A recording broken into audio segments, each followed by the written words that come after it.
নমস্কার, আপনারা দেখছেন HR নিউজ 24, সত্যের লক্ষ্যে মানুষের পাশে। গতকাল শনিবার 23/11/2024 ভূমিপুত্র অধিকার মঞ্চে আয়োজিত সভায় বিভিন্ন সমাজের প্রতিনিধি ও জনগণ তাদের 21 দফা দাবি নিয়ে আওয়াজ তুললেন।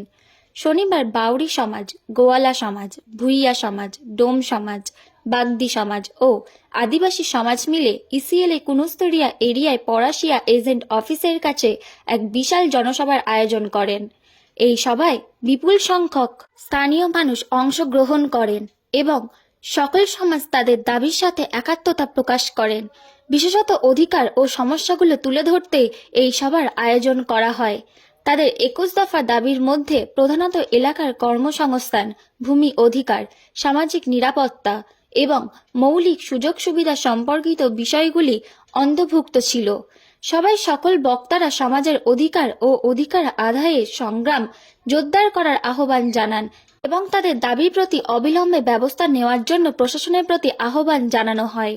সারাদিনব্যাপী আন্দোলনের ফলে ইসিএল ম্যানেজমেন্ট আগামী 28শে নভেম্বর সকল সমাজের প্রতিনিধিদের সাথে কুনুস্টরিয়া এরিয়া অফিসে এক বিশেষ বৈঠক করার সিদ্ধান্ত নেওয়া হয়েছে। আন্দোলনে উপস্থিত ছিলেন বাউরি সমাজের সভাপতি শ্রী সুমন্ত বাউরি, ভুইয়া সমাজ থেকে শ্রী সিন্টু ভুইয়া, গোয়ালা সমাজের সভাপতি শ্রী নয়ন গোপ, বাদ্যকর সমাজের সভাপতি শ্রী মনোরঞ্জন বাদ্যকর, বাগদি সমাজের সম্পাদক প্রীতম বাগদি ও ভূমিরক্ষা কমিটির সভাপতি ধ্রুবজ্যোতি মুখার্জি এবং অন্যান্য বিশেষ নেতৃত্ব। পশ্চিম বর্ধমান থেকে প্রীতম বাগদির রিপোর্ট।